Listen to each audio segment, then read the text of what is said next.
Bismillahirrahmanirrahim. Assalamualaikum warahmatullahi wabarakatuh. Sahabat Aura Nazila.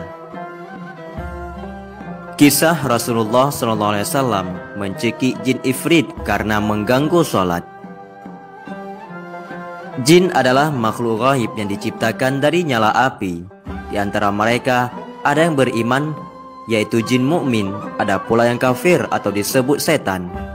Jin setan ini suka mengganggu ibadah manusia dan juga mencelakai manusia. Dahulu jin-jin bisa leluasa mencuri informasi, berita-berita dari langit. Tapi sekarang sudah tak bisa lagi, karena apabila mereka hendak mencuri berita di langit, maka mereka akan dilempari panah-panah api yang sangat panas dan bisa membakar tubuh mereka. Di antara jin yang suka mengganggu adalah bernama jin ifrit. Ia adalah setan dari golongan bangsa jin yang sangat cerdik dan juga jahat. Ia banyak menyasar dan mengganggu manusia. Bahkan Nabi Muhammad SAW pun pernah diganggu oleh jin ifrit yang durjana ini.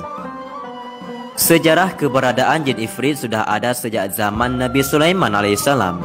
Jin ifrit memiliki kekuatan yang sangat super dan menjadi komandan jin. Tetapi di zaman Nabi Sulaiman, jin ifrit berhasil ditaklukkan dan tunduk di bawah kekuasaan Nabi Sulaiman alaihissalam. Nabi Sulaiman adalah seorang Nabi Allah. Beliau juga dianugerahi Allah kerajaan dan harta yang berlimpah. Namun banyaknya harta tidak membuat beliau kufur nikmat dan meninggalkan ibadah. Nabi Sulaiman adalah seorang raja yang memiliki banyak mukjizat yang luar biasa. Beliau mampu memahami bahasa hewan, mampu menaklukkan angin, dan mampu menaklukkan bangsa jin. Nabi Sulaiman memiliki kewibawaan yang besar di hadapan rakyatnya. Dikisahkan, dahulu Nabi Sulaiman pernah mengadakan challenge kerajaan.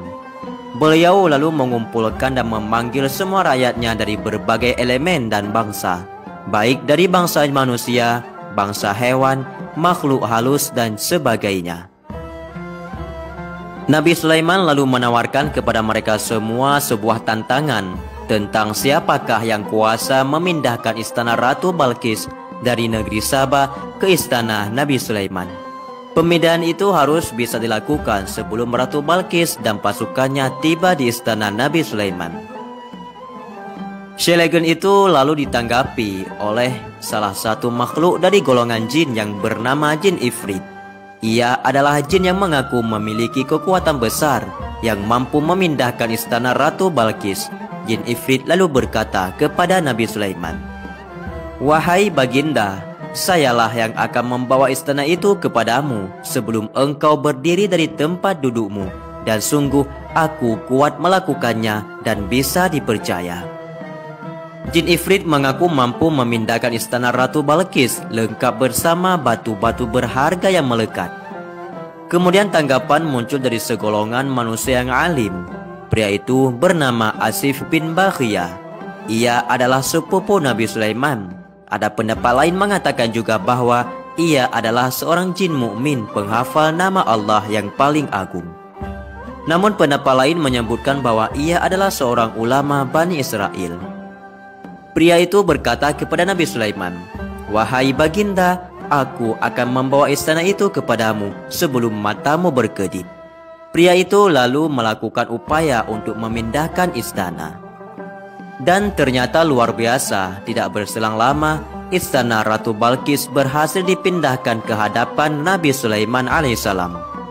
Nabi Sulaiman melihat istana itu dipindahkan dalam waktu yang amat singkat. Padahal posisi istana Ratu Balqis berada di Yaman, lalu berhasil dipindahkan ke Baitul Maqdis dalam sekejap saja. Nabi Sulaiman berkata, "Ini termasuk karunia Rabbku untuk mengujiku, apakah aku bersyukur atau mengingkari nikmatnya." Subhanallah, itulah peristiwa mengagungkan di zaman Nabi Sulaiman alaihissalam. Pada zaman Nabi Muhammad SAW, jin ifrit sempat menampakkan wujud. Pada suatu malam, Nabi Muhammad tengah melaksanakan sholat. Tiba-tiba muncullah jin ifrit dengan meloncat guna memutus sholat Nabi. Atas kuasa Allah Subhanahu wa Ta'ala, Nabi Muhammad diberikan kemampuan untuk menangkap jin ifrit dan mencekik ifrit. Setelah ditangkap, Nabi berkeinginan untuk mengikat jin ifrit pada tiang masjid agar esok pagi bisa dilihat orang-orang. Namun seketika Rasul teringat doa Nabi Sulaiman. Doa itu adalah, "Ya Allah, ampunilah aku dan berikanlah diriku kerajaan yang tak layak bagi seorang pun setelahku." Kemudian dilepaskanlah jin ifrit itu dengan kondisi terhina. Atas dasar inilah Nabi Muhammad melepaskan jin ifrit yang ngelunjak itu. Jin ifrit yang dikenal kuat dan sakti hingga mengaku mampu memindahkan istana Ratu Balqis ternyata mampu dikalahkan oleh Nabi Muhammad SAW. Inilah semua adalah atas pertolongan dan kuasa Allah Subhanahu wa Ta'ala. Dalam kisah lain yang disampaikan oleh Gus Baha, bahwa asal muasal Nabi menangkap jin ifrit itu adalah sebab Rasulullah diganggu saat sedang sholat. Nabi lalu berinisiatif untuk mengikat jin ifrit pada tiang masjid. Tujuan pengikatan itu adalah supaya jin itu menjadi bahan mainan anak-anak Madinah. Namun keinginan itu gagal terwujud lantaran Nabi teringat doa yang diucapkan Nabi Sulaiman di atas. Akhirnya jin itu lantas dilepaskan oleh Nabi.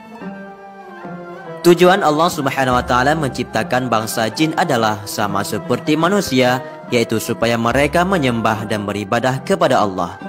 Jin mempunyai tanggungan dan kewajiban yang sama halnya dengan manusia, yaitu untuk beribadah kepada Allah Subhanahu wa Ta'ala. Sebenarnya jin itu takut kepada manusia. Jin tak bisa memberikan manfaat kepada manusia dan juga tak bisa memberikan mudarat kepada manusia. Sedangkan setan adalah makhluk dari golongan manusia dan jin yang durhaka kepada Allah Subhanahu wa Ta'ala. Jadi jin ada yang mukmin, ada kafir, dan manusia juga ada yang mukmin dan juga ada yang kafir. Oleh karena itu tidak benar bila seluruh jin disebut sebagai setan. Penyematan nama setan itu khusus untuk jin kafir yang membangkang perintah Allah dan suka menjerumuskan manusia kepada kesesatan. Perilaku jin juga sama seperti manusia. Mereka juga makan, minum, mereka juga melakukan perkawinan dan juga mati. Sedangkan setan mereka adalah anak-anak iblis yang takkan mati sampai hari kiamat. Profesi mereka adalah mengganggu dan menjerumuskan umat manusia kepada kesesatan. Na'udzubillahi min dzalik. Semoga saja kita semua dilindungi oleh Allah Subhanahu wa Ta'ala dari segala gangguan setan yang dapat menjerumus kita kepada jalan kesesatan. Semoga saja sekilas kisah singkat di atas dapat memberi manfaat bagi kita semua dan juga dapat menjadi ilmu pengetahuan yang baru. Wallahu a'lam bishawab. Assalamualaikum warahmatullahi wabarakatuh.